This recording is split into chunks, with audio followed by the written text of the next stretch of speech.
part 1 of the in-depth fry screaming tutorial. I posted part 0 previously. I would recommend to go and watch that. It goes over breath support and breath control, which is a very important part of this. So before we get started, make sure you're warmed up.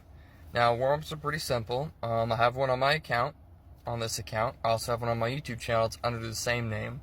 But you can just do a quick search on YouTube and find many tutorials on how to warm up your voice. But one thing to keep in mind is make sure your head voice is warmed up. And a good way to warm up your head voice is to quite simply do a tongue or lip trill. I'm going to do a tongue trill for this example, and do it in your head voice. So, and just kind of play around with it for like a minute or two. Just,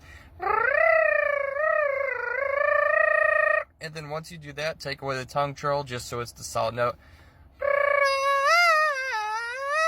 And if it comes out, it's not strained. If it just comes out easily and it's naturally loud, then you should be good and warmed up. Especially when learning how to fry scream, you should absolutely be warmed up. Otherwise, it's not going to sound right, and you just won't learn as well. And you could potentially hurt yourself, so there's that.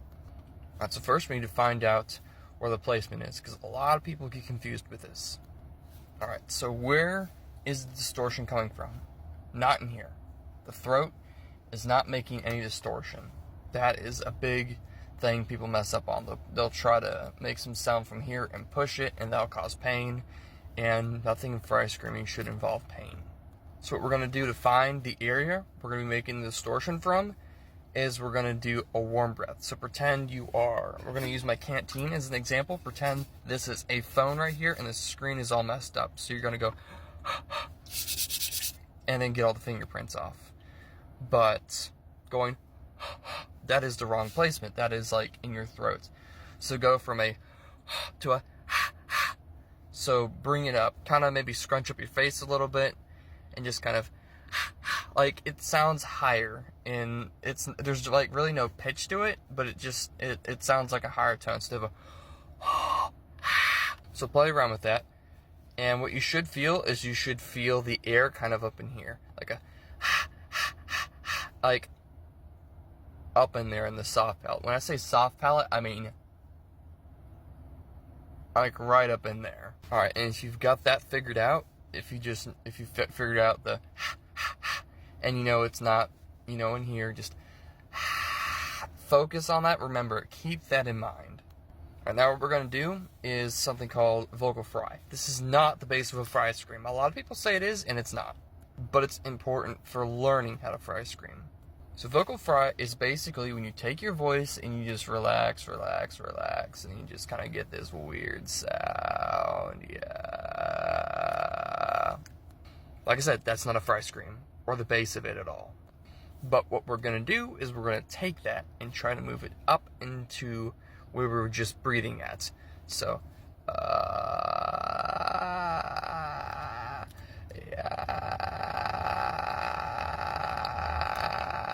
and it'll sound different, because instead of in my throat, like,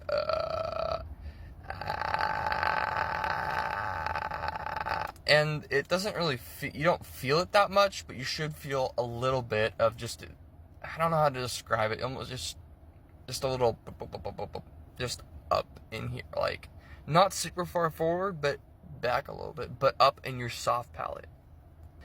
Yeah. If it helps, scrunch up your face. If not, then no big deal. If you're having trouble getting that sound, I recommend you to play with your vocal fry a little bit. So a good way to do that is just let your voice go all the way down. Relax.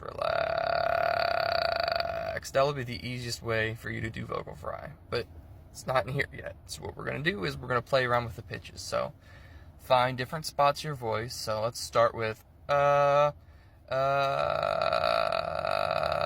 and in order to do this, your throat must be relaxed. Like, if you're all tense, then it probably will not come easily. So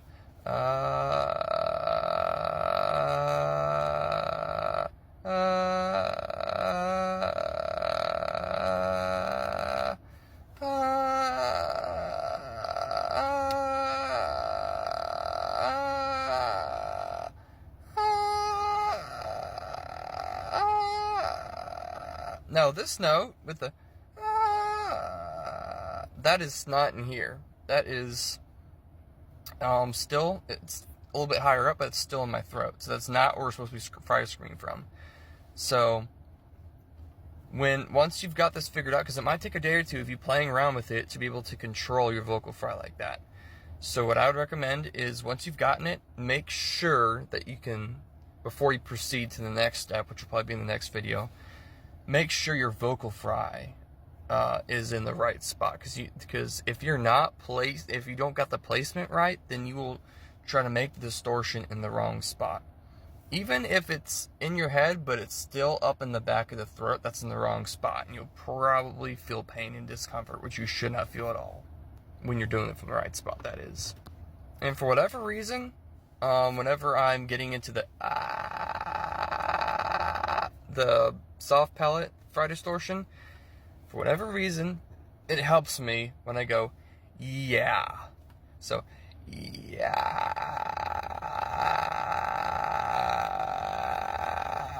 So that might help you, I don't know, but for some reason that specifically helps me. I couldn't tell you why. Also, another thing I noticed, my mouth shape also plays a role in it. So if I go like this, yeah,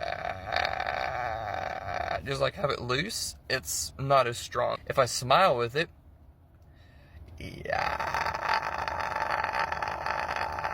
for some reason it helps it place it high, it helps it put it in the right spot and makes it a little bit stronger.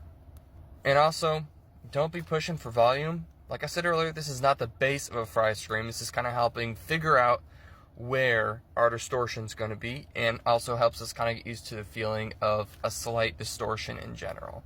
Because a fry scream is much more intense than just a yeah, obviously. So, just in general, it might tickle a little bit because you're not used to having anything up in there. So, this would be a good way to build up a feeling for maybe to get used to it, because fry screaming in general, like the feeling is very strange and it's very unnatural.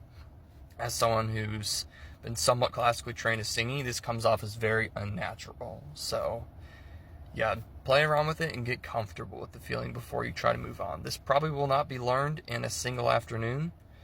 If you can, that's amazing, but that's probably not realistic. This is a fairly complex vocal technique. So take time and be patient with yourself as you learn it. It took me like 2 years of trying to learn it, and watching YouTube tutorials that didn't explain it that well, and I've even paid for some courses that were helpful, but they still didn't get me to fry scream properly. Make sure to stay hydrated. If you feel like you're dehydrated going into it, wait 10 minutes and just sip on water. Don't chug it. Take little sips of it for about 10 minutes before. Just a little sip. By that time, your vocal cords will likely be hydrated and ready to start vocalizing. Alright, next part 2, we're going to be discussing compression, which is something I was confused about for quite a long time. And depending on how long it takes me to explain that, I might also include the start of the fry distortion to use to get fry screaming. That might be a part 3, but we'll see how long it takes me to break down the compression.